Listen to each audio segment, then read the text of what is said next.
welcome to another video on my channel. Today it's all about this little puppy here. I combined two tutorials, one from Grant Abbitt, making animals in Blender the easy way, and one from CG Boost, walk cycle animation in Blender. The first task was to model the puppy itself. When we stop the animation, go to solid view and choose object shade flat. You see that the poly count is quite low because I want to focus on the animation. For the modeling I used the same workflow as Grant Abbitt. When we go to the side view, you see my reference image. I didn't find a perfect reference image of the puppy in front view, so I used my own dog for reference, and what helped here is to have a basic understanding of the anatomy of a puppy. I used my reference image also for texture painting, but when we turn the camera to the front view, we see a little problem here. The eye part looks a little bit off. The eyes of dogs are in front because dogs are hunters, and the eyes of horses are on the side because horses are flight animals.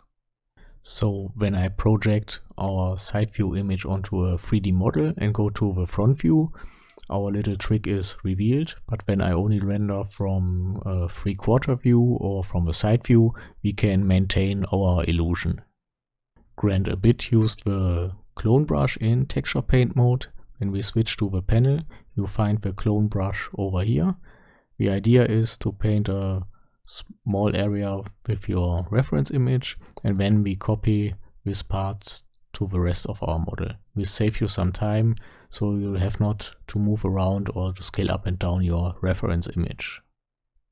After modeling is complete, we need an armature for our model. I used the predefined armatures from the Rigify add-on. You can press Shift A, go to Armature, Animals, and I used the cat meta rig. I edited this default model so it fits our puppy. I deleted some bones and cut some connections. Grant Abbitt warned us not to make big changes to this default rig, otherwise this little button here, Generate Rig, does not work anymore. Generate Rig creates handy functions for animations, for example inverse kinematics. When we switch to the armature of a puppy, you can see that the Generate Rig button is disabled, so I had to set up the inverse kinematic constraints for the legs, for example, by myself. For each leg I created a pole target and an inverse kinematic control. When we move up the control, you can see that the knee is bending automatically. Same for the elbow. And when we move around the pole target, we can control the direction of the elbow or the knee. It works in the other direction as well. When we move down the complete dog, you can see that the elbow and the knees are bending. With our rig, we can follow the CG Boost tutorial, and I ended up with this walk cycle here. I'm using Blender 3.0 and CG Boost was using Blender version 3.1, and the next step was to bake out the animation. So we switch to the Dope Sheet editor and go to the action editor, and in the version 3.1, when we open the sidebar, there was an additional option here available, adjust manual frame range.